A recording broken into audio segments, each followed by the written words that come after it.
Right, you might have received a message saying that that's going to be recorded. Thank you for joining. It's 10 o'clock, we'll get started. This is the 2020-2021 annual Recert. What we're gonna have is a very short introduction by Carlos. We have 3 speakers. We will also have a small information session from Ron. There are a few things that I want to take care of first. First of all, we're gonna have over 100 people on this call. There will be some videos that the speakers will share. So if you don't mind, please turn your camera off. Turn your camera off because that will allow us to save the bandwidth. It's great to see your face, but saving the bandwidth would be helpful. Also, with over 100 people, if people started speaking, that's gonna be a lot chaotic. So we will be muting you constantly if your microphone gets turned on. So all the questions and comments you might have, please put it in the chat box on Zoom.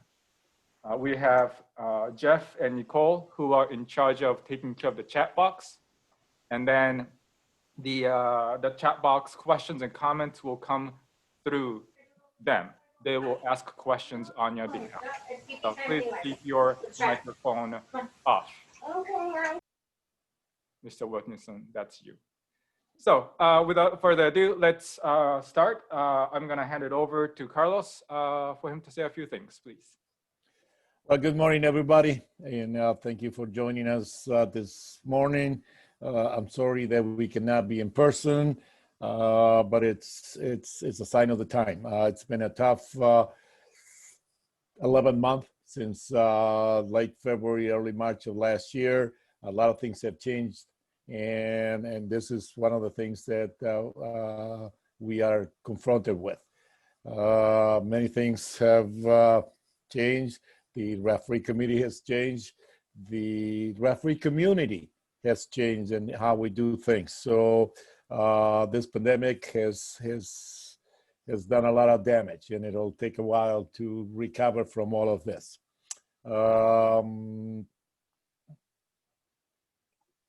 First thing I want to talk about is the soccer demographic in Michigan have also changed. The youth, the adults. Right now, everybody is planning to have spring soccer. Youth is looking, most leagues in the youth are looking to play. Most adult leagues are looking to play. On the youth side, there's a lot of things that need to be improved and changed. On the adult side, the only thing I can tell you is that, yes, all the adult leagues are looking to play. The only league that I know of, and it pretty much is set, is a Midwest Soccer League that will have 8 teams in Michigan. This is a new league. These are new teams, and we'll have 8 teams in Michigan and 12 other teams in Indiana, Illinois, and Wisconsin. So that's all the information I have right now about that league. That's the only information I have about all the other leagues. Really, right now, everybody's trying to see how things will go and what teams will come back. The adult leagues don't know how many teams they'll have because they really don't know how players will feel about playing. So that's pretty much what I have right now. And as I get more information, we'll pass it along. Like I said, the referee committee has only made some changes. Last year, in November of 2019, when we were in Lansing, I announced that Dean Kimmeth was going to be stepping down. No, sorry, let me back up. And at the state resort in 2019, I announced that Mike Wendt was stepping down from being the SDI. And as soon as we had a replacement, I would announce it. Because of how things worked out, yes, we announced it, but really never did much. After the holidays, we announced that Yuya Kyuichi will be the new state director of instruction. And I'll give Yuya a minute in a couple of minutes. Later in the year, Dean Kimmeth decided that it was time for him to spend more time with his family and also retire. So at that time, me, Ron, and Yuya got together and decided to look at the structure of the referee committee and if we needed to continue with the same structure that we have. U.S. Soccer is in the process of changing the structure of state referee committees, and so we, before we were told to change, we decided to make some changes. So basically, what we have done is we no longer have state director of instruction, no longer have state director of assessment. We now have a state director of referee development, and that's Yuya. So I don't know, Yuya, if you want to say something in that regards. If not, I'll go on next to the next step. All right, thank you, Carlos, and good morning again, everyone. So I became the SDI and then ended up becoming the SDRD. I have been emailing a lot of you very frequently, and then you're getting a lot of emails from me. But I'm trying to do a lot of instructions to referees and referee mentors on a regular basis. It's good to have annual research, but it's also good to have very short snippets of lots of information coming to you on a regular basis. So that's what I'm trying to do. And if you have any other ideas how we can improve the program, let us know. And then I'll be more than happy to work with you. And then if anyone wants to help us develop referees, mentors, let us know as well. So thank you. Thank you, Carlos.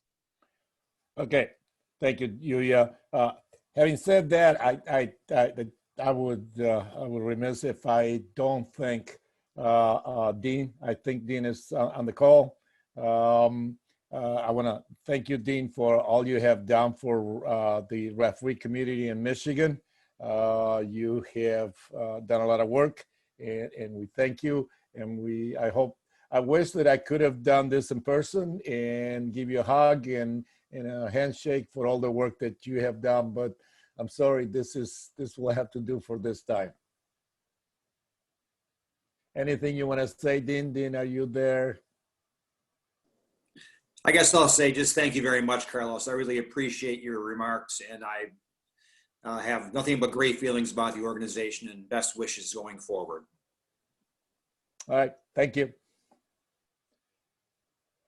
Okay, so since Dean left and we restructured the referee committee, and like I said, we now no longer have state director of instructions or state director of assessments. We have a state director of referee development, and underneath that, we have what we have called three managers. First manager is manager of performance and observations, something kind of assessments. Again, we're still working with how we're going to do assessments in there, but we have the manager of performance and observations, and that is Tim Dieters. Tim, you want to say something? Sure. Thank you for letting me be part of the referee committee. I do appreciate it. Some of you may know me. If you do, I'm sorry to hear that.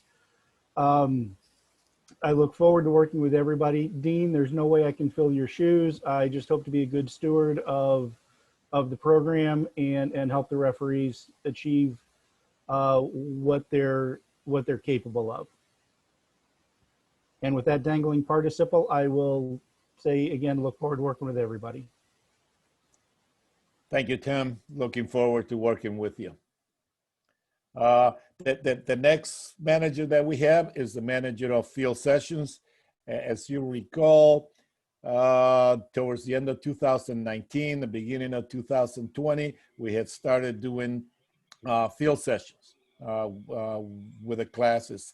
And unfortunately, we don't know when that's going to come back and when we will be able to do that.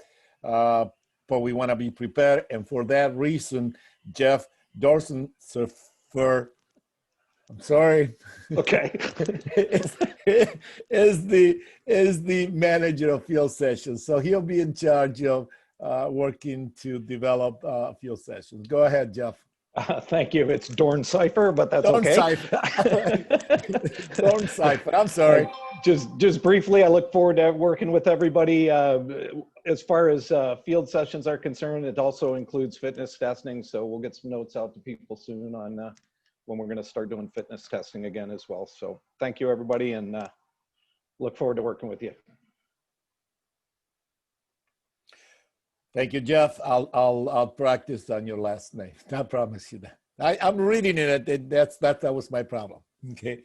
All right. So the next manager is manager of video analysis. Again, we feel that video analysis it's a good tool to instruct, a good tool to develop referees. So for that reason, we also have a manager of video analysis, and the manager is Nicole Kramer-Cucci.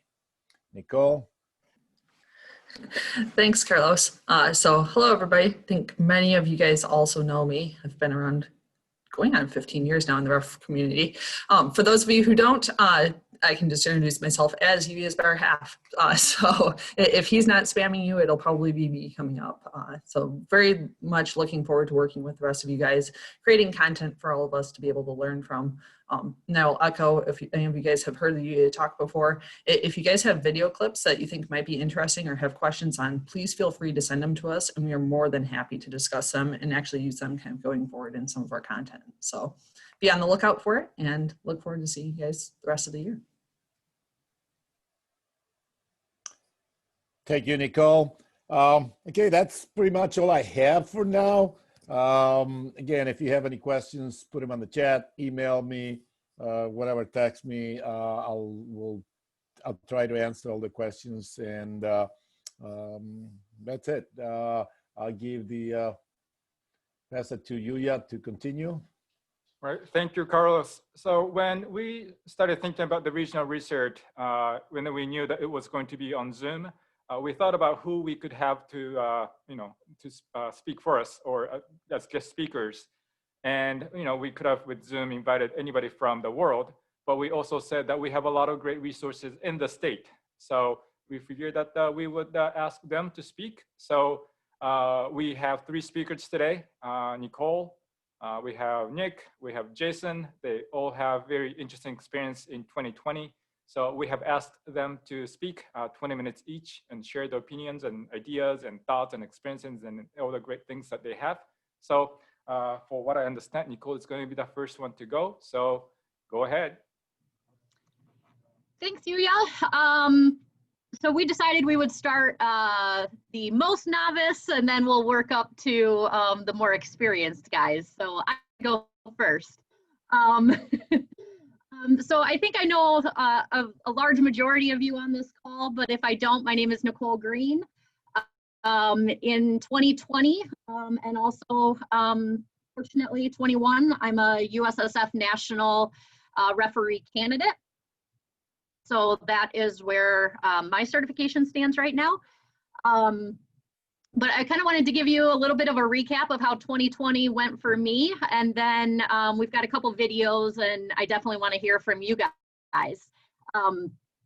So this was definitely a roller coaster year, I think, for a lot of us in a lot of different ways, especially for me. In January of 2020, I was on my way to U.S. Soccer National Camp in Florida. It was an amazing 3-day event. I learned so much, gained so much experience, networking opportunity, learning opportunity from administrators, peers, coaches. Phenomenal in so many ways, except I did not pass the fitness test. So unfortunately, I did not receive a national badge for last year, as that was the last hurdle. I have an incredible support system, both of people who were at that event and also you know, actually many of you on this call, other referees who I consider peers and mentors. So I felt incredibly supported coming out of that little setback. So came back to Michigan, was super bummed. You know, I thought I had done what I needed to do to prepare, and clearly I was wrong. I took a week off, and then, you know, after about a week and a half, I just knew I wasn't going to give up.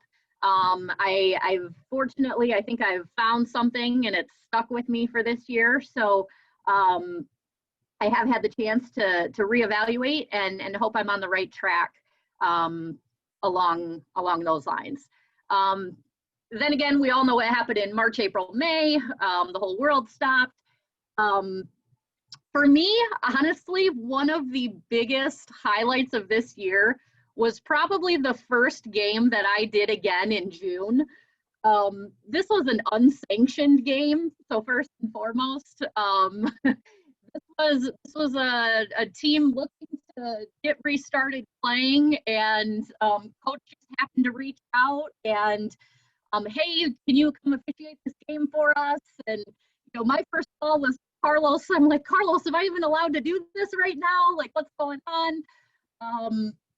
But it was completely unsanctioned. You know, Carlos and I were on the same page, and you know, Nick, Steve Besk, I'm not sure if Steve's on this call, but we went out mid to late June and did this game, and it was honestly a highlight for me because everybody was so ecstatic to be on that field. There was literally no pressure, and it was such a refreshing reminder of why I love refereeing. It was to be on the field, it was to be around friends and the camaraderie, and just, it was a pure enjoyment and excitement of the game. So that was awesome. So fast forward then to late summer and early fall. You know, we did start to see some of our higher level leagues play around here. There were a few little tournaments that were done in late July, early August. We started to experience, I think, COVID testing for the first time in some of these games. And then a kind of big disappointment in, I'll just call it that other season that some of us participate in, that was, you know, completely canceled for most of us in the Midwest. So that was a bit of a big disappointment there for me.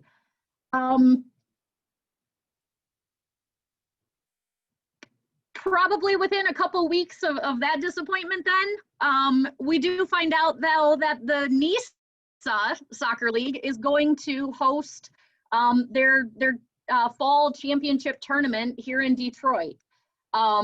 So super exciting to find that out, kind of, I think it was in early September or so, and there's a lot of people on this call who, you know, I think about 10 or 15 officials had some really awesome opportunities to work games in that tournament, and those were really high level games, and those players, you could tell, were really excited to be there. So that's kind of where I'm going to focus most of my time here. So that NISA Fall Championship Tournament, super looking forward to it. I had felt like I had done pretty well on a few games that were part of the sort of mini tournament about a month prior. So I had some good feedback. I was feeling good about it. And I did get assigned to be the referee of the first game of the NISA tournament and the final game, the championship tournament final. So the first game was on September 21st. And as soon as the teams did their draw, lo and behold, I find out that I'm going to have DCFC versus Michigan Stars. So fun times. Michigan referee gets the two Michigan teams. So, of course, those who know those teams, they know each other extremely well. Whether or not you want to call it a rivalry, you know, that's debatable. But I was really looking forward to that match, and it was a very, very intense match the whole way through. What I will say about that, the Michigan Stars ended up winning pretty easily, and that kind of shocked, I think, the whole tournament and kind of put DCFC on their toes. They didn't play well. Honestly, they didn't deserve to win. And I was quite happy that the referee crew that day, we let the two teams decide the outcome of the game, and I felt really good about it. So there were also 8 or 9 other games throughout the tournament. Sorry, my notes screen just changed on me over here. Sorry about that. So several other games, many other people on this call got to work several of those games, and congratulations to many of my peers who got those opportunities. I thought those were really exciting for all of us. And then the championship final was on October 2nd. And the crew that I had, I was super fortunate. Jake Brochu, Ryan Holmick, and Alex Plum worked that game with me. The 3 of you guys, you gave me a sense of confidence and calmness, and I felt great going into that match, and knew that we would do well working together. So as I went into that match and preparing, we had DCFC versus the Oakland Roots. So just taking those 2 team names and kind of putting now, into frame of reference where I was very familiar with one of those teams and had never seen the other one except on video.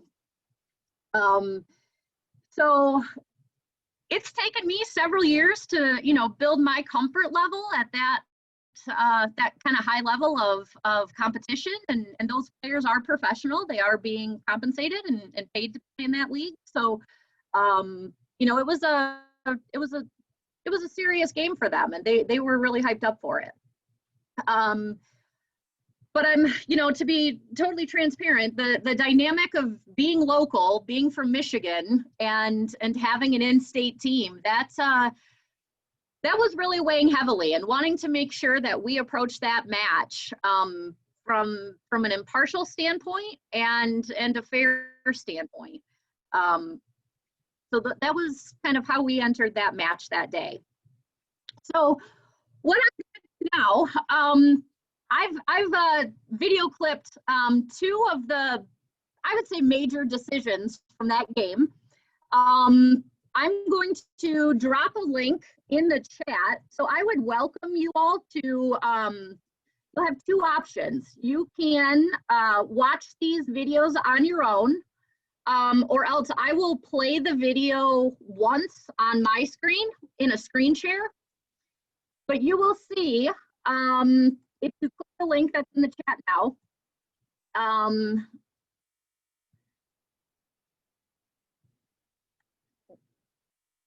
give you a little preface before you watch the videos. You're gonna watch the video. I recommend, just due to time, you're gonna just watch it once.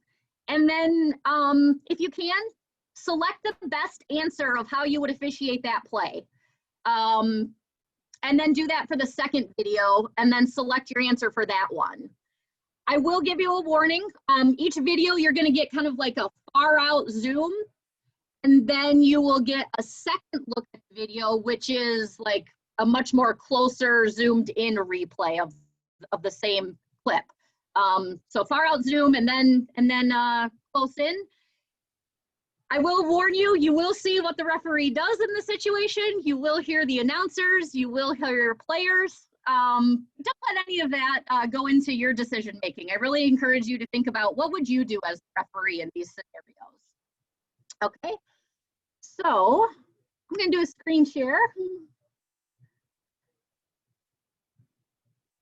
Really quick, just to show you guys in case this is easier. But what I would do if you're trying to do this on your own is I would click on video 1. That'll open a new window. And then here we go. We'll watch it as soon as it pops up.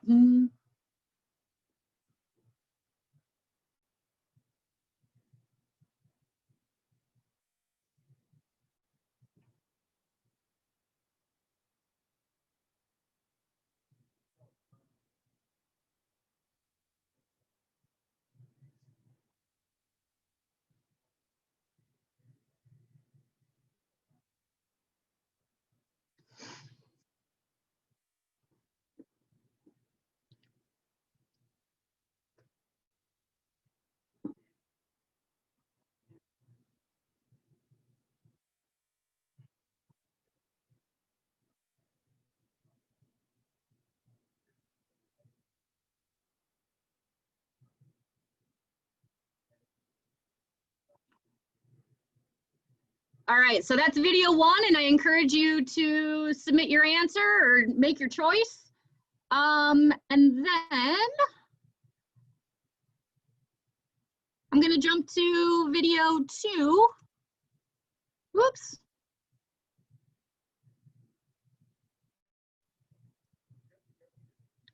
Are you guys seeing me or my screen right now? Sorry. Your screen. Screen, cool. Okay, so here's video 2.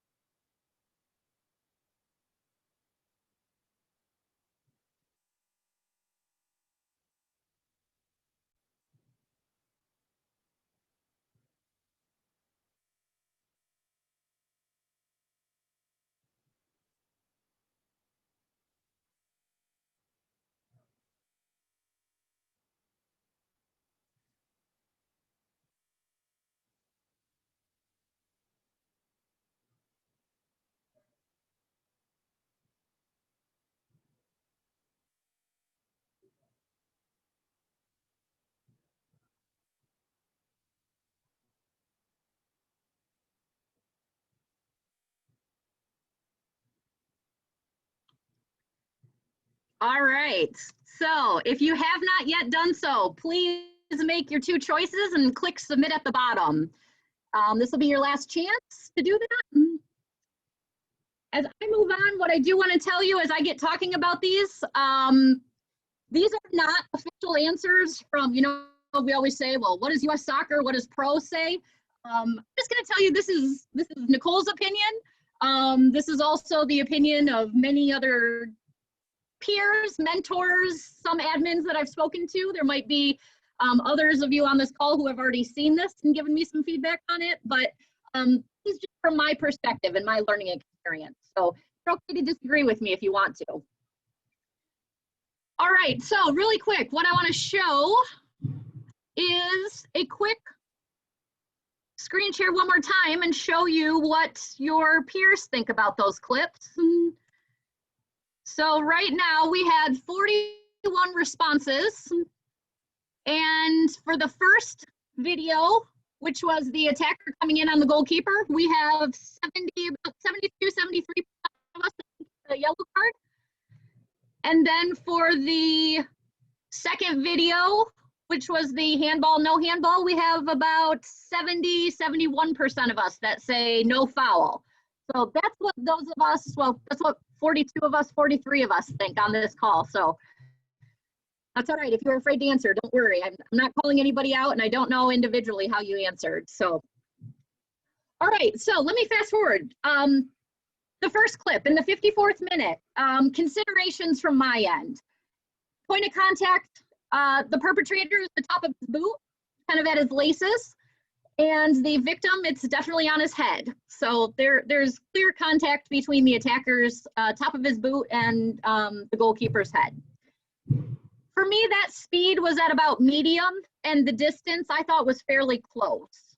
The timing was definitely late. That attacker is coming in late. And then the direction is from the front of both players. I think both players saw that from coming head on.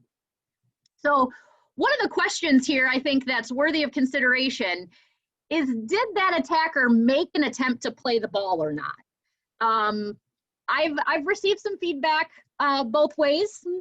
I've heard some yes and no answers on that. So interesting consideration there as well. So in the moment, and believe it or not, this is what's going through my mind as I'm going through this. It's a championship final. This player has not yet been on my radar. Hasn't done anything up to this point. I'm hearing all those DCFC players shouting. I know what they want. You know, they're saying that's a red card, ejectable. I will also tell you, unfortunately, those of us working this tournament knew and understood that NISA had rescinded the 1-game suspension when prior red cards had been given earlier in the season. So of course the red card in a game would stand, but whether or not that player was sitting out one more game, a few times a red card was rescinded. So in a nutshell, at the end of the day, for this call, I believe that a red card could be supported here by laws of the game. However, I gave a yellow. I think it was taking a risk. I think that risk paid off for me. I think that I had enough confidence in my game management and player management skills to think that I could manage my way out and keep this player in the game. And I think it was successful, and I do think that the yellow card was a good decision in this situation. I also think, again, if you were to give a red card here, I think by the laws of the game, you could be supported 100%. I'm going to move on now to the 78th minute handball. So what I witnessed is that this is not an offense because the ball hits the defender multiple places on his body and then it touches his arm. So because of that, and if you refer to the laws of the game, that would not be a handball because it has touched the player's own body. I see it hitting his head, his right thigh, his left thigh, and then his arm. And as such, I believe that is not a handball. So no foul. All right, so really quick, my takeaways from 2020. Consistency in daily routines and weekly routines.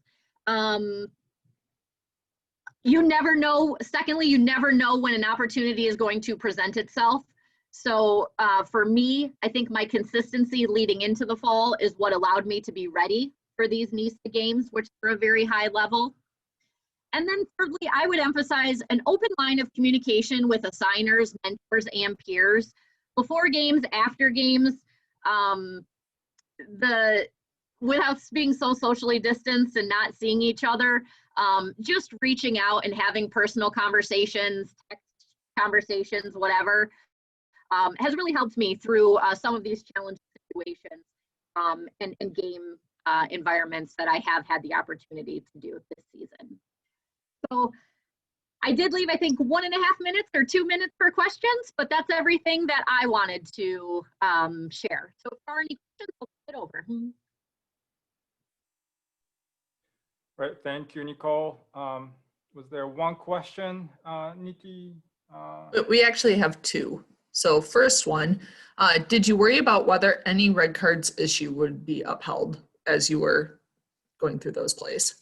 Fortunately, with it being the championship final, I mean, a red card, the player has to go off the field no matter what. So again, really, the only doubt in my mind, again, has been from prior games and that whether or not the one game suspension was being upheld, and with it being a championship final, it was the last game. But as those of us who worked this tournament know, there were 5, 6, 7, 8 NISA staff members who are all NISA admins and run the league. They were on the sidelines and watching from very close proximity. So we just sort of had the impression that they thought they would think that ending the game with 22 players on the field would be a good thing. Second question, Nicole. So it's been said cards are about control.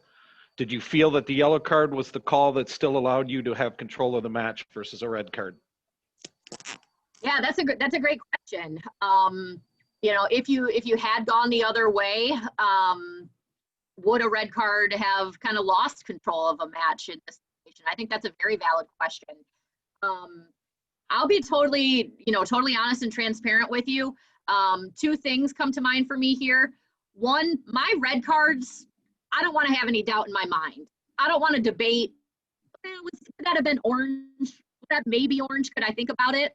To me, and this is just my own personal philosophy, on borderline like that, I'd rather go under. I'd rather give the yellow and be told I was wrong later. So I guess that coupled with, again, the familiarity that I have with DCFC, I just wanted to make sure that I was maintaining a sort of impartial and fair approach to that game with one team that I knew very well and one team that I did not know at all. And the last thing I'll say, and then I know we need to move on, Funny enough, both of these calls went against DCFC, or they sort of, again, the yellow card was issued to Oakland, and then the no handball decision. If it had been a handball, it would have been a PK for DCFC. Either way, I think that ultimately those were two fairly fair decisions for the game that we were officiating. Thank you, Nicole. Thank you. Next is Nick Bolser. Nick, you have 17 minutes. Speak fast. That shouldn't be too hard for me. Good morning, everybody. As many of you may know me, my name is Nick Balser, originally from the Grand Rapids area. I now live in Jackson, Michigan. I am a national assistant referee, and Lord willing will be one for the second year in a row if I can pass my fitness test next weekend.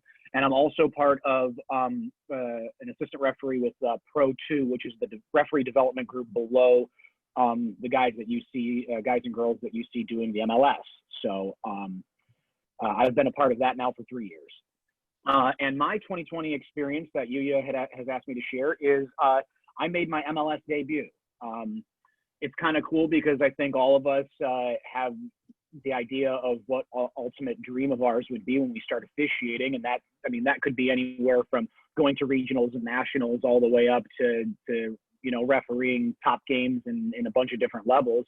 And one of mine has always been to officiate at the MLS level. And I was very fortunate to get that opportunity this year. And I think one of the things that all of us are taught as referees is that you always need to be prepared for anything. And so, especially while we're out on the field, we all have that mentality of like the best referees are the ones that can account for things on a changing basis, minute by minute. And that is also applicable in just getting assignments. And so I was actually in Colorado for a full week of hiking when I got a phone call from Mark Geiger as I was sitting in a restaurant with some friends, and he asked me if I was available the very next Saturday for an MLS game in Los Angeles, and I told him I was. And so I had to switch my vacation plans up, which I was more than willing to do because you don't turn down an opportunity for your first MLS game if possible. And so for me, it was immediately switching to get mentally prepared for, at that point, what was the biggest assignment of my career. So this was Sunday, I flew home on Monday, and I get a phone call from Pro. They had to send me uniforms because I didn't have the Adidas uniforms that you need to work in the MLS. And so it's just kind of compiling all of that while containing your excitement, because it is another assignment and it is a job for us that we're all, I mean, every single time we step on the field, we have expectations. And so for me, it was, yes, it's a big game, but at the same time, it's another game that I need to be prepared for, just like every other game I've been prepared for previously. So went home and I had to fly to Los Angeles on Thursday before the game on Saturday because of coronavirus testing protocols, which is you have to be tested in an MLS city either the day before or the morning of the game. And so for me, I wasn't driving to Chicago or Columbus, which are the two closest MLS cities for all of us here in Michigan. So I flew out to Los Angeles on Thursday because we had to take our test at 9 a.m. on Friday. And we all cleared, and then it was off to do the game. And one of the biggest pieces of advice that I've received over the years, and if you go to State Cup, you go to regionals, you go to nationals, you hear this a lot from everybody that's there, that's a mentor and an assessor and a coach, is don't change who you are just because the landscape of a specific game might change. Whatever you are doing has gotten you there for a specific purpose and to that point. And it's because of what you've been doing. So don't adjust or accommodate yourself in a different way just because the game has changed. And that's especially true at that level. I had been doing something that people had obviously thought was right. And so for me going into that game, you got to be able to block yourself out from trying new things and doing different things that are out of the ordinary for you. What's most important is to stick to your routine. Even the simplest things of, when you get to the hotel or when you're grabbing lunch or,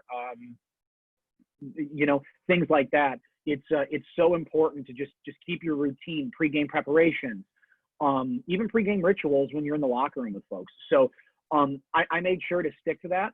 The one thing I did do that was a little bit different is I did reach out to our friend in Colin White, because Jason has been a fantastic mentor to me since I made the change to being an assistant referee in 2018. And just we talked for about a half hour, and he kind of gave me some expectations and some things about what I will, what are you going to experience when you get into the game. And the biggest thing that he said is just, it's just go out there like you're doing your job, like it's another game. He said it's going to be a little bit faster than the USL level, which is what I'm used to. But at the same time, he said, just go out and do your job like you would on any other Saturday. Focus on the things you need to focus on, and just, stay in that mindset, and you'll be successful. And so Jason gave me some very encouraging words.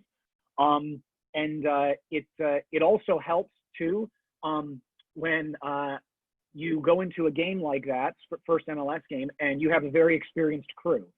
And it's pretty exciting that I got to work with Ted Uncle, who is one of our 7 FIFA referees from the male as the male referees, and then Jeremy Hansen, who has, I believe, worked in the MLS for 12 or 13 years now as an assistant referee, along with the 4th official, who's a good friend of mine. His name's Michael Radchuk from California. So it helps to work with a very, very experienced crew. Along with Ricardo Salazar, who was served many years as a FIFA referee and a center referee in the MLS, and then Katie Nesbitt was our AVAR. So I definitely had the top officials in this country on that game, which is certainly a thing that can help your confidence and going into the game. I will say that it is very different when you walk into an MLS stadium and there are no fans. It's obviously a big moment. And as Jason will tell you, like, there's a lot of MLS stadiums and they're packed and they're loud, and a lot of us have been to games. It is very different when you are walking into a stadium with those players and there are no fans. There are only cardboard cutouts and video boards around the field. What makes it different is you hear everything the players and the coaches are saying. So it's a very different atmosphere at that level. But yeah, so pregame routine was normal. Ted Uncle was very encouraging, along with Jeremy. We had a good conversation before the game about what they wanted from me. And probably the biggest piece of advice that Ted gave me before the game is he said, if you have anything that involves video review, and I'll touch on that here in a second. If you have anything that involves video review, whether you get it right or you get it wrong, whatever happens on the call, put it behind and move on to the next thing. That's the most important thing. And that's true for any official with or without VAR, is if we make a wrong decision, you got to be able to block it from your mind and put it behind and move on. Because otherwise it's going to affect the way that we officiate the game. And that's not fair to the players, and that's not fair to the game. So that was a great piece of advice from Ted. So quickly to touch on VAR, I have never done a VAR game before. So coming into an MLS game, there's a lot of protocols you got to go through. And to be honest, it was nice because Mark Geiger and Pro, they send you all of the talking points about VAR. But to be honest with you, until you actually experience it, there's only so much that you can read that prepares you for that moment. And Jason touched on that too. The communication over the microphones is very different. And there's specific verbiage that they want to hear. And all these guys have practiced this many times. So that was probably the biggest learning curve for me, is I'm in this game and and there's a lot of decisions that are close, offside, no offside, and you've got to know the correct protocol in every single one of those moments. And so first half, there was one time where I slipped up where I was quite confident in myself and I put my flag up, and it was one that in terms of just protocols, because of how close it was and where it was in relation to the goal, they wanted me to keep my flag down and wait and see what happens.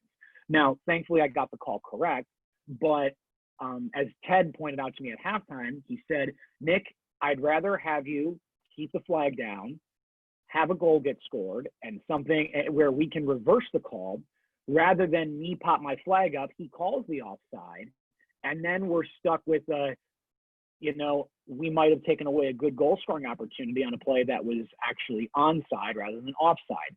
So that was something that I needed for the second half.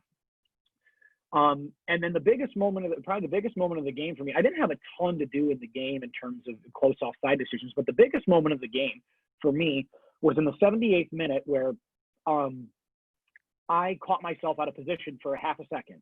And the thing is as you go up in levels of soccer, the reaction time and the decision time that you have gets cut into just microseconds. It just keeps getting thinner and thinner in terms of the margin for error. And so for me, I lost focus of where my second to last defender was for Los Angeles for literally a split second. It was turning my head left, looking back, and I was out of position by at least a half yard, if not a full yard. And it's amazing how quickly in that short of a time period you can get off by that much.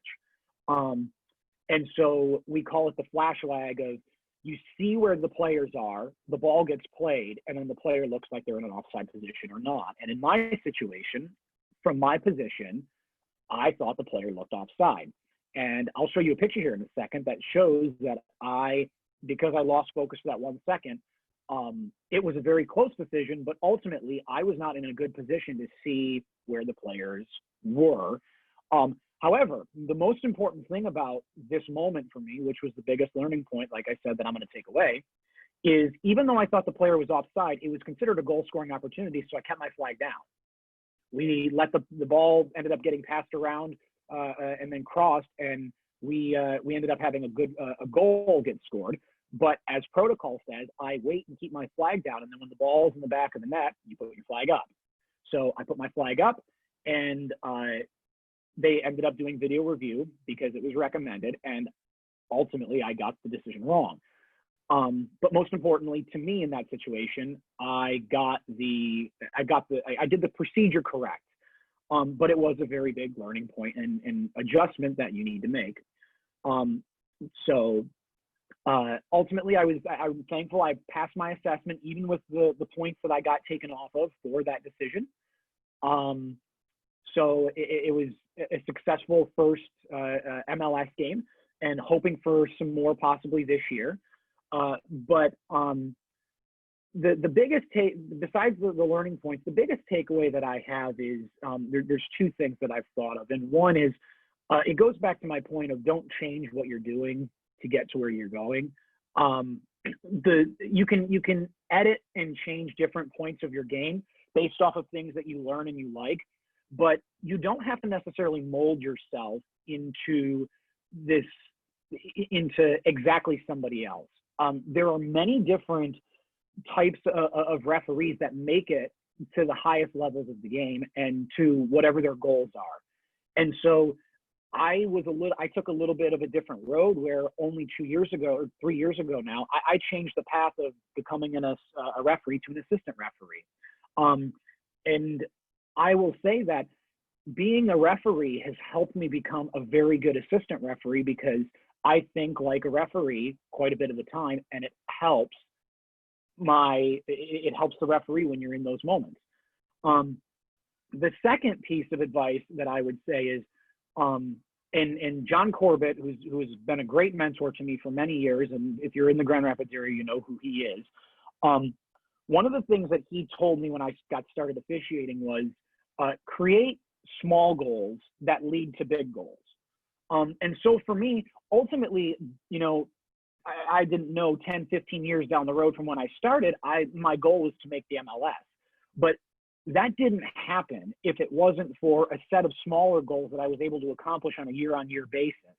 And that was just simple things like what used to be the old system of becoming a state referee, upgrading, and then becoming a national referee, and getting invited to State Cup, and getting invited to regionals, and then nationals, and then what was the Development Academy. It is so important how to keep those goals in mind, because all of us want to aspire and to jump to the biggest and best things, and that's great to be able to have that. But more importantly, we've got to remain focused on the smaller things that help us get to those larger moments. And actually, a third thing that I will say that just came to mind as well is, don't be afraid to fail. Sometimes officials officiate to not make mistakes, and what that actually ends up doing is it leads to more mistakes. It compounds in a game when you are trying to avoid mistakes. Something happens, and then all you're trying to do is consistently avoid making other mistakes. Don't be afraid to fail. On my first MLS game, I got a call wrong. I got points off for it, and the first person the very next morning that I got a text message from was Mark Geiger, the guy who assigned me the game, and we had a good conversation. We had texted back and forth, and then he gave me a phone call, and he said, Nick, he said, I saw what happened. We talked through the learning points of it, and he said, you don't worry about it. He said, every single person that has ever stepped on an MLS field has made a mistake at one point or another. He said, if you are not afraid to fail at that top level, then you are going to be successful. And you don't want to think about failing, but at the same time, you've got to be able to be mentally strong to say, I'm not going to let that call affect me. So when the call that I got wrong happened, and ultimately in my ear, I hear, we're recommending to have a good goal and there is no offside. For a second, your heart kind of sinks because it's like, crap, I got it wrong. But within 2 seconds of that, my other assistant referee, Jeremy Hansen, first thing he said is, Nick, it's over, let's move on. And then Ted said the same thing, and so did the fourth official. And if you can quickly block that out, you can definitely be a lot more successful and accept the fact that, okay, I made the mistake, and don't dwell on it. And I hope all of us can do that. And it doesn't matter at what level you're at. It starts from the youngest levels all the way up to the highest levels, is that it's okay to make mistakes because that's how we learn best. We learn best from watching ourselves. We learn best from others, being able to help mentor and coach us in those moments. And, if you don't make mistakes, you're probably not going to learn. So none of us are perfect referees. We'll never be perfect referees, and there's never going to be a perfect model on how to officiate. We're all going to have our unique differences of game management and how we get through things. But when you make the mistake, make sure it doesn't happen again, and make it a learning point for your game. Would be my biggest things. And now moving to 2021, hopefully for me, I'd like to maybe get a couple more trial games, as they call them. So that's promising. And ultimately, my biggest goal in the next couple of years is to get a game with Jason White. I think it would be so cool if we had 2 Michigan ARs on one MLS game. I think that would be fantastic for our referee program, where we've come from and what we're doing. That's all I've got to talk about from my MLS game. If there is anybody that has any questions or would like me to share anything from that, I'd love to hear. Love to share some more if there's anything. Any questions, Jeff, Nikki? So far, no questions, but Nick, some comments that I'd ask you to look at the chat box when you're done with your with any questions that come in. Absolutely, will do. Actually, I will quickly screen share something. I got just a couple of photos from my games that I definitely love to share. While you're pulling that up, there is one question. Were you crazy nervous or just confident? Did the players know it was your first game? Did they give you a hard time? Okay, 3 questions. But okay, so I'll answer that first question. It's funny. I have never found myself nervous for games. I don't know why. And if you're a player, if you've been a player and you've played at a pretty high level, at some point the nervousness just leaves you. I think it was more just the excitement and anticipation. You're getting warmed up and I'm running around and you're seeing some big name players. Like I walked out on the field and Chicharito was right there as soon as we walked out of the tunnel. That's pretty cool. But ultimately, it's the most important thing to remember is, and it sounds crazy, is that the week before, like a couple weeks before, I was on a USL field. I am doing my exact same job. The players are just a little bit faster. The players are getting paid more. Ultimately, my job is still the same. So if you can block any nervousness out, it certainly helps with your performances. I think. All right, I'm going to quickly show a couple of photos, and then I'll get to those last couple questions here. So, if you've all seen, it's pretty cool to be able to see your name up on the pro website and the MLS website when they give the game announcement for your. Hold on here. Oh shoot, is it not? I apologize. All right, while that's waiting, I'll answer the other questions that were there. Jeff? Did the players know you, it was your first game, and did they give you a hard time? No, players did not know it was my first game. I mean, the thing is when you walk out on the field, and especially now during our COVID times, all right, these photos aren't going to upload right now.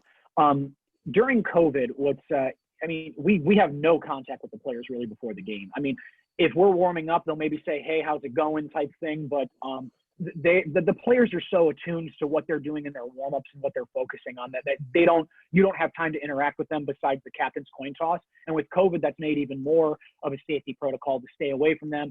And even walking out from the tunnel, what's funny is we actually walked in a single file line where we didn't have players on both sides of us. It was players in front of us, players behind us, and we walked out. So, but that being said, I don't think, and Jason might be able to agree with me when it's his turn, I don't think it matters what level of experience you have. If you've been officiating for over 100 games like he has, or your first game like me, players are going to complain and they're going to yell at you because they want things. And I think that's no different than any youth game that we do, that every single referee is subject to scrutiny from anybody. And so I got my fair share of curse words thrown at me. And it does not matter who you are. They're going to yell at you because it's no different than any game that all of us do. The players are going to want what they want. And especially at the professional level, that's absolutely no different. Excellent. Thank you. Thank you, Nick. Next is Jason. Jason, you have until 11:15. After that, you'll have to negotiate with Ron Grobel over his presentation time. So go ahead, Jason. Okay. Can you guys hear me all right? We can hear you. There I am. Am I still on? Yes, you are. Okay. Hey, everybody. Jason White. I was looking through the names. It's great to see so many people who I've worked with before over the years. I'm really sorry we can't be in person. For a lot of you guys, this is the only time of the year I would get to see you and work with you. Yuya asked me to do a presentation. I'm not sure if he knows how nervous I get doing presentations, but I've been sweating and shaking for like the last 30 minutes. So maybe I'll be a little bit less nervous since we're virtual here, but I'm not sure how many of you know. Last year, MLS had a tournament in Orlando after a 4-month break. They called it the MLS is Back tournament. And I participated in that for about 5 weeks. And you asked me to talk about kind of what I learned from that event. And if I can figure out how to get my screen share to work, I'm gonna share one of my screens. Generally speaking, what I feel like I learned at this tournament was more stuff off the field than it was on the field. And we'll talk about that as we go here.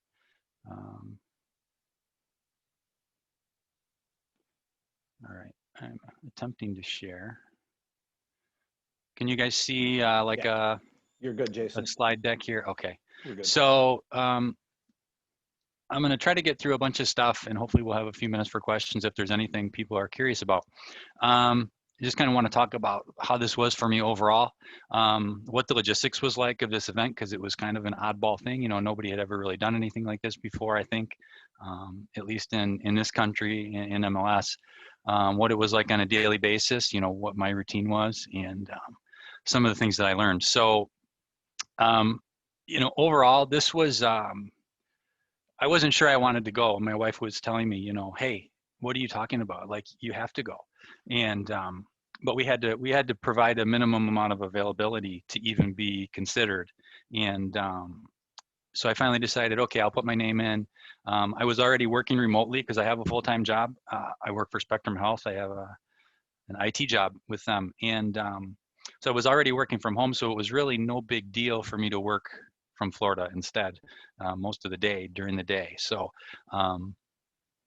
looking back on it, it's just amazing how much fun it was to participate in that kind of an event when, normally, I'm not a FIFA assistant referee, so I never did any international tournaments. I never going to go to a World Cup. So, to be able to experience that kind of a long-term tournament environment was really cool. It was, cool is such a weak adjective, but it was rad as well. And like I said, the fun off the field was really, I think, more memorable than the games themselves. It was great to get back on the field, and I did 4 games as AR, and then I did 2 games as video assistant referee in the review booth. But yeah, the stuff off the field was probably the most enjoyable, the most memorable. Let's see. So the MLS played regular season for the first 2 weeks, late February, early March, and then they took 4 months off when a lot of the country was shut down because of COVID, and they came up with this MLS is back tournament idea. Pro wasn't sure how many people would say yes. Some people couldn't get off work for it. Some people, I think, weren't interested.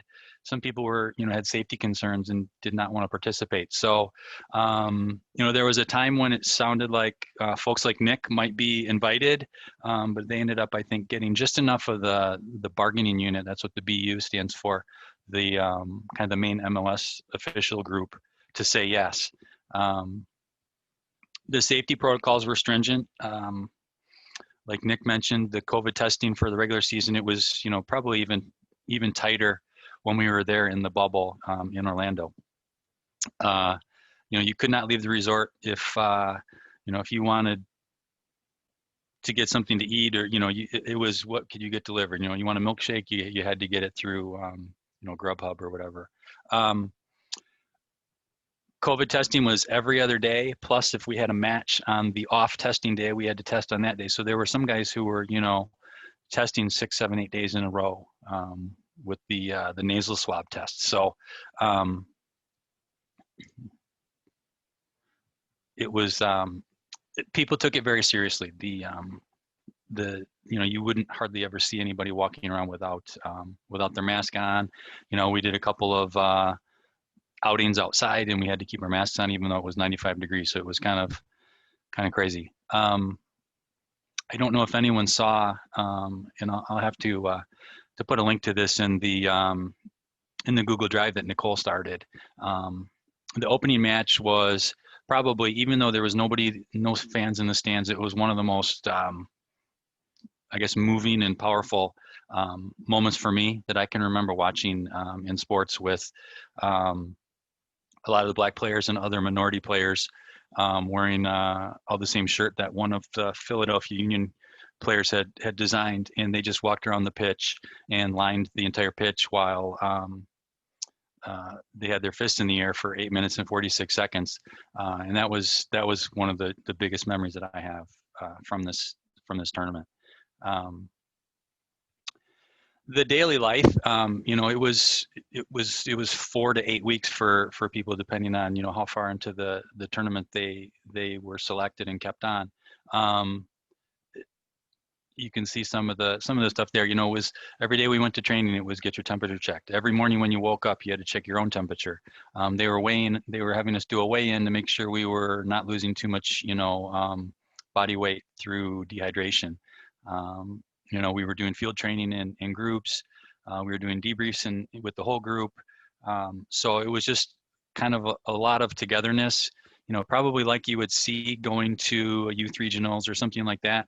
But, even more of a long-term thing. We were well taken care of. Pro, I think, kind of insisted that the referees be treated like the 25th team at the event.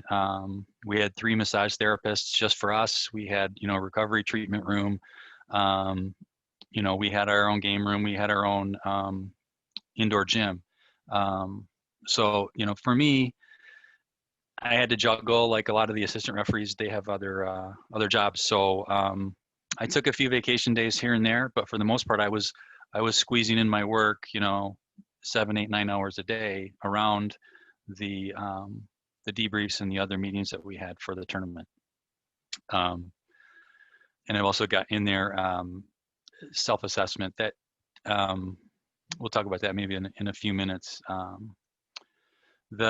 don't think I probably mentioned the MLS booked out the whole Disney Swan and Dolphin Resort. That's where we stayed for the whole event. All the teams, all the referees, all the staff from the league, everybody was there. Nobody was allowed to leave except, you know, going to and from matches or training. There was lots of COVID, you know, protocols and planning put in place. The officials were put into 3 different pods. So that, you know, if somebody had so they kind of kept us a little bit separate for training in case someone came down with a positive COVID test. One of the officials because if the whole referee pool was contaminated, the event would pretty much be dead in the water. So that was a big concern initially. The training was pretty much every day, but it was customized for each official, whether, you know, you had a game, if you were match day +1, you just came off a game, match day -1, day before a game, you know, +2, +3, everything was customized based around, you know, the individual needs. So, and that included, you know, getting massages once or twice a week, you know, after your matches and things like that. So I hope that gives a little bit of a flavor of what it was like to be there. And like I said, I put I guess like a picture gallery in the Google Drive that you guys can look at later on if you feel like it. Just showing, you know, some of the things that I saw and did and experienced while I was down there. So I kind of mentioned for me, what I learned off the pitch, I think, was probably more meaningful for me than what I learned on the pitch. And that doesn't mean that the games were terrible or that they were easy or, you know, any of that. You know, there were good talking points that came up from you know, my matches and all the other matches. But thinking about the off the pitch stuff, and it's not things that I learned that apply only to somebody who's doing games at professional level. You know, I think a lot of the things that I learned and things that I thought about and reflections are kind of applicable at any level of the sport. And probably the first one that was really kind of driven home to me being there is pro soccer is a business.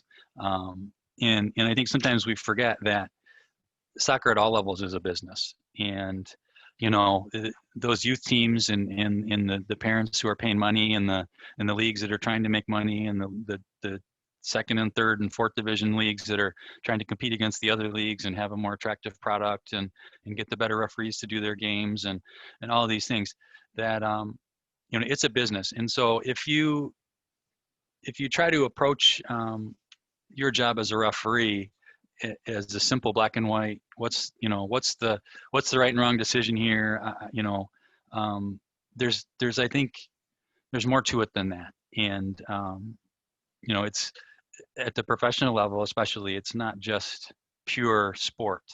You know, there's financial things at play, and that doesn't mean that you need to worry about these when you're running around on the field deciding whether to blow the whistle or put the flag up.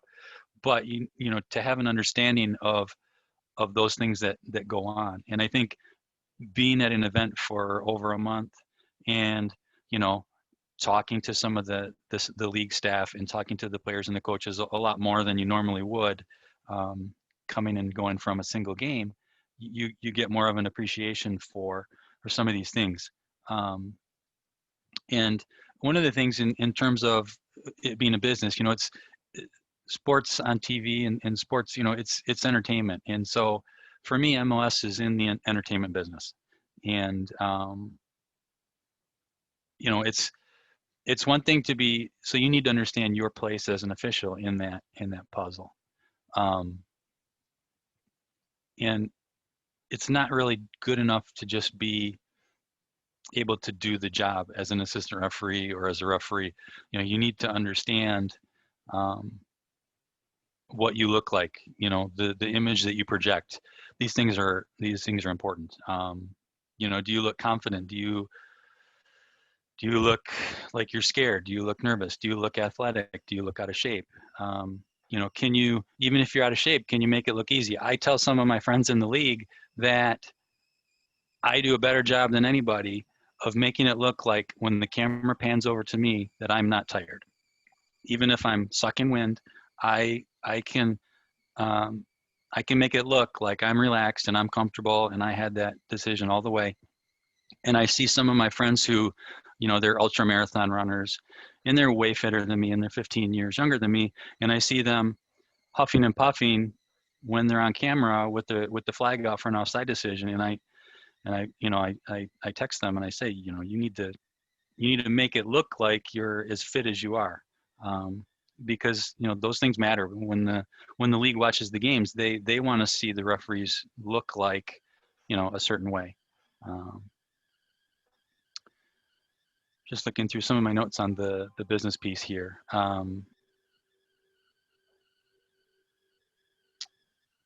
Some of these others I think are kind of quick points that you've probably heard before and maybe had some of these same observations at other levels. But, you know, for me, the relationships are more important than the matches. And, you know, I did 4 games on the field, and that was a lot of fun. But I tell you what, going golfing 18 holes with my buddies and, you know, playing cards and playing ping pong and just walking around and just hanging out was so much more memorable for me. The next one, politics exists at all levels of the sport and all levels of refereeing. And I think that's another thing that you just need to accept. That's just part of every aspect of society. I had 4 really good performances. I was assigned to 4 really good matchups. I was very happy with how I did. I thought, you know, coming out of the group phase, had a good round of 16 performance. I thought I was probably in good shape to be considered for the final. And the day after the round of 16 game that I did, I got the notice along with probably, you know, half of the group that I was being sent home. And I was pissed. I was pissed because I didn't want to go home. I was having fun. I thought that I deserved to do more games, but you know, there's things that are outside your control, and so it took me a while to kind of cool off a little bit and accept the fact that you know, there were different reasons why different people were being used for some of the later round games, and you know, I understood those reasons. It didn't make it any tougher to be sent home, but you know, just this bullet here, certain things are outside your control. So it doesn't mean you can't think about them, but don't try to influence them if you're not in a position to control them. The other big takeaway for me from this event, I've got it in bold here, is referees showed the players and the coaches that we were equally committed, and I think at least with most of them, we earned their respect. You know, you've still got Bruce Arena there cussing us out on camera and getting a 3-match ban or whatever. So he's never really going to respect us. But a lot of the other coaches and players, you know, they saw us day in and day out. You know, our training pitch was all the way in the back of the complex, and so we walked past their fields every day, and they saw us, and we were training just as hard as they were, and you know, we were taking things just as seriously as they were. I think it was nice to have opportunities to talk with them, and you know, sitting around the pool or just walking around the complex, or going in and out of the restaurant, or, you know, getting on the bus and not have the pressure of a game or a game day affect the dynamic there. It was a little more relaxed. It was a little more respectful and friendly. So I think it was good for us as a group of officials to show that that we were just as committed to the players and the coaches and the teams, and not only committed to doing our job well, but to helping put out a good product for the league and to make the event successful. One of the other kind of sub points on that is the AR showed the referees that we're as committed as they are. And you know, most of the referees are full-time referees, and most of the assistant referees are, you know, doing other jobs. But at this event, you know, the ARs were there day in and day out with the referees. We were doing the same training. We were doing everything, you know, everything that they were. And so I think we showed them that, you know, the assistant referees are just as committed to the referees.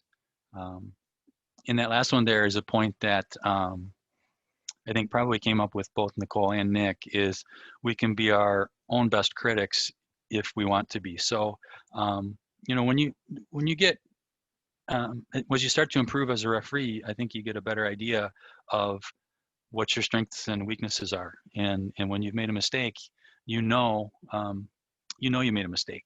And the higher up you get in terms of ability and the level of games you're doing, the more you know about what you need to work on. And it might only be small little things.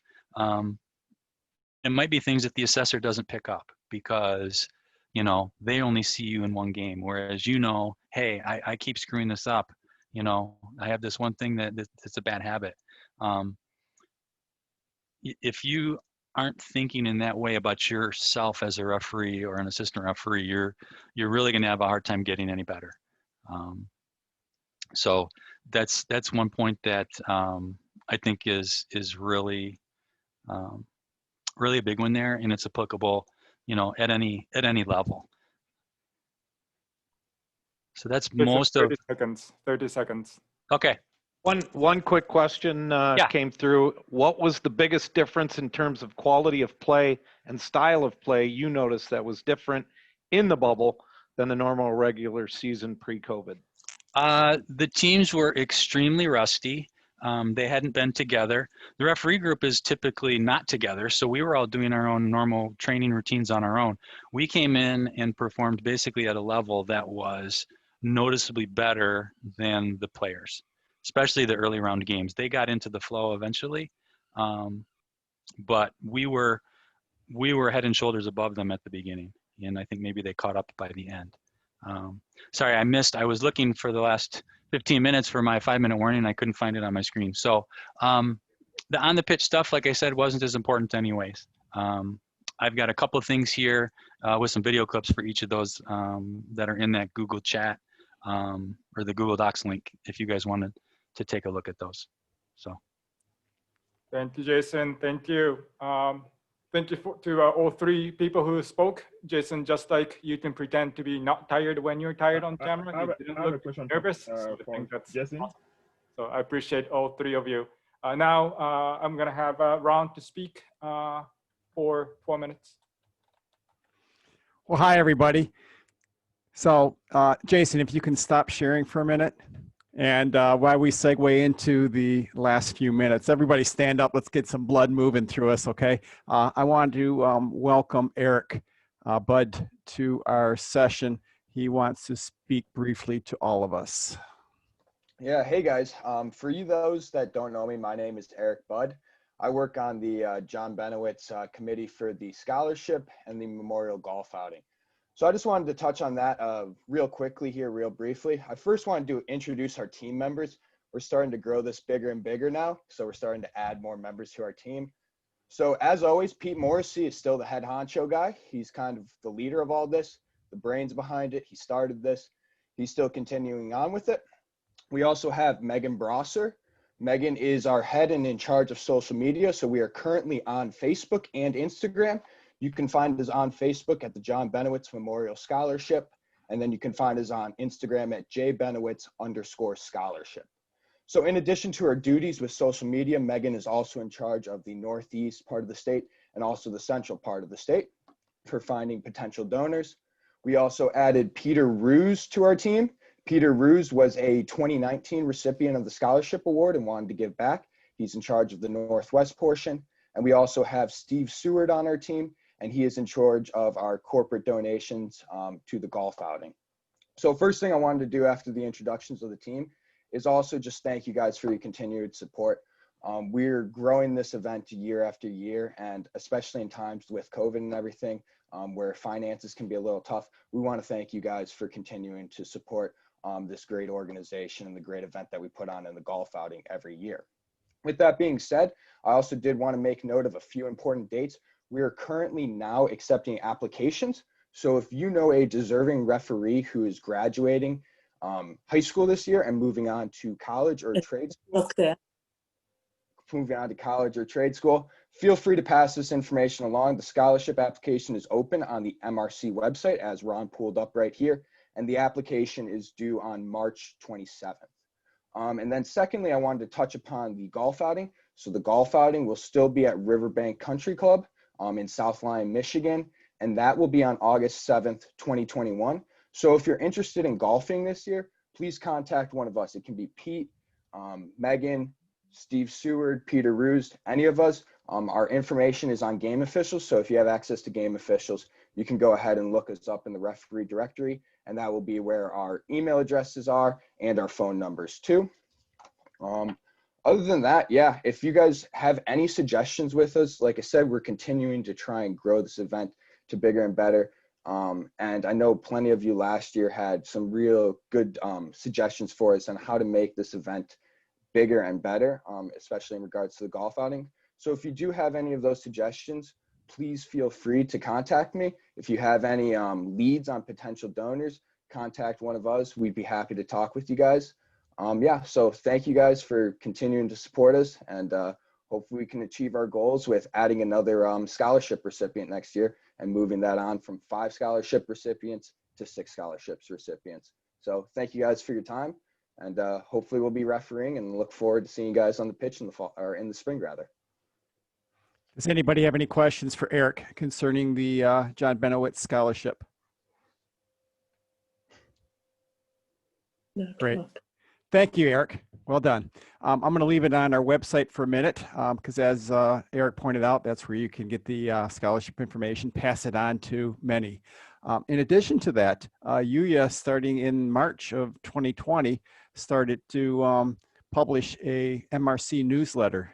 It's published the first of every month. Let's make sure that we pass this information on as well.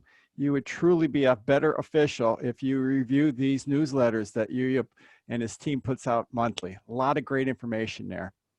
And while we're on the website, just above that link in blue for subscribe to our newsletter is the YouTube. The MRC has a YouTube channel, and every Wednesday, UIA publishes what some have called his hostage videos. Every week on Wednesday, a new 2 to 3 minute video is published. Great information, pass it on to brand new referees, referees that have been around forever, and all of you would benefit by reviewing those as well. Any questions about the newsletter or the YouTube? Okay, another thing we want to help you out with is pass on to your peers that the MRC is still offering free recertification for 2021. Let's get also an update right now for MSYSA. So currently the return to play is not scheduled until midnight, February 21st. That's all subject to change, and it has a lot to do with the U of M medical team that MSYSA has assembled, as well as the executive orders that are published. It is noted, just to make sure you all are aware, currently, if they do not change the executive order, all of us, fellow referees, are going to have to wear a face mask this year. They're going to have to change the return to play for MSYSA. So with that in mind, we're just trying to be a little proactive. Okay, you might want to investigate electronic whistles. Currently, it will not be required. we're just suggesting that you may want to look into that, okay, as part of your new toolbox addition. Any questions so far about MSYSA return to play? Okay.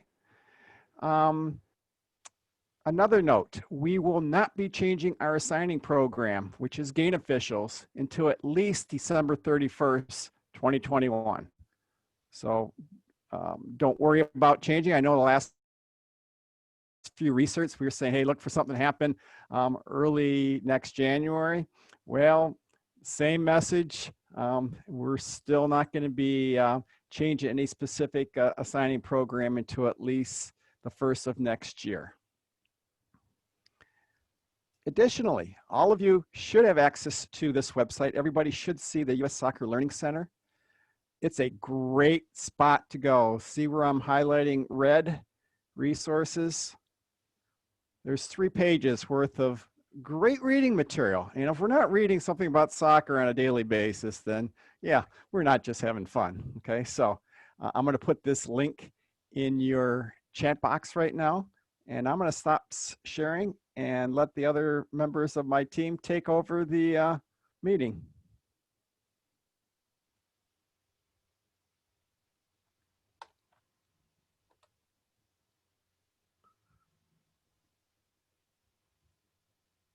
There you are. Thank you. Yuya, you there? Carlos? I'm here. Okay. Yep, Carlos, do you have something? Just closing notes, unless you have something else that you want to go over. No, I don't. Okay, so just closing notes, just to be on time. The only thing I have is badges will be in the mail this week. With the badges, I have books for all the regional referees. The books are heavy and I will be putting them in envelopes. Please, if you do not want a book, send me an email saying, I am so-and-so and do not want a book, and I will just mail you a badge. Again, the expense of sending the books is, it's a little more than just sending an envelope with a badge. So if you do not want a book, please send me an email saying, I, Carlos Folino, do not want a book. So that way I just send you the badge.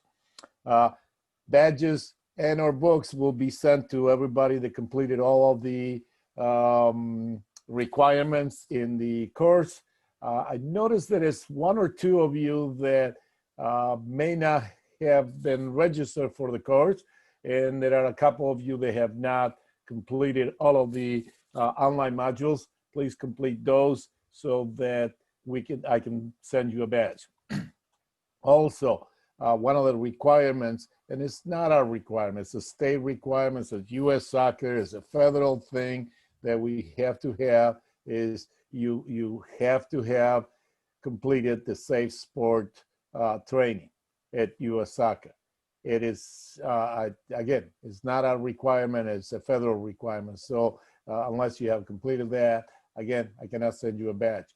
Ron and I, Ron worked last night, worked out a list of people who need to complete that.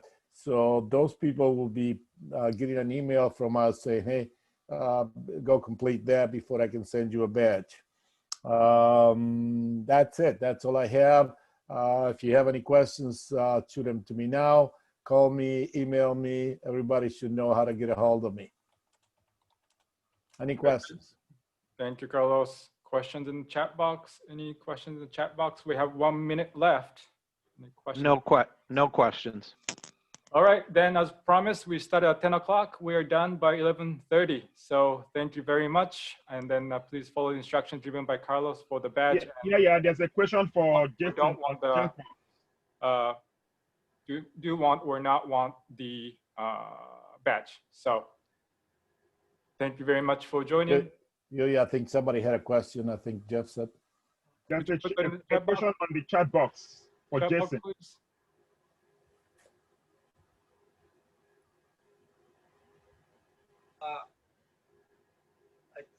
questions, but they were quite a ways up further in the chat. I don't know. So the one question, which we didn't have time for earlier on, Yuya, I don't know if we want to, if we have the time to do that or not. Go ahead. Go ahead. To what extent, to what extent, Jason, did your awareness of it being called a business influence any of your calls, if at all, or is your reference to it being a business mainly to do with your appearance? Not on the field. It's not something that I think about. I don't think it's something that any of the referees think about. It's about appearance. It's just also about, I think, having the better understanding of, what goes into the product on the field, and the referees are part of that product on the field. And people can sit at home and say, "Oh, that's never a penalty," or "That's never a red card," and it's not always that simple. That doesn't mean that the star players get the preferential treatment like they used to in the league when Carlos was running the line back in the day. But it's more off the field stuff, I would say. It's nothing that gives me trouble or during the game. And Jason also made a comment on the chat box. Anyone who wants to ping him with a question, email him white_shoes_white@yahoo.com. That's correct. All right. Thank you, everyone. Stay safe.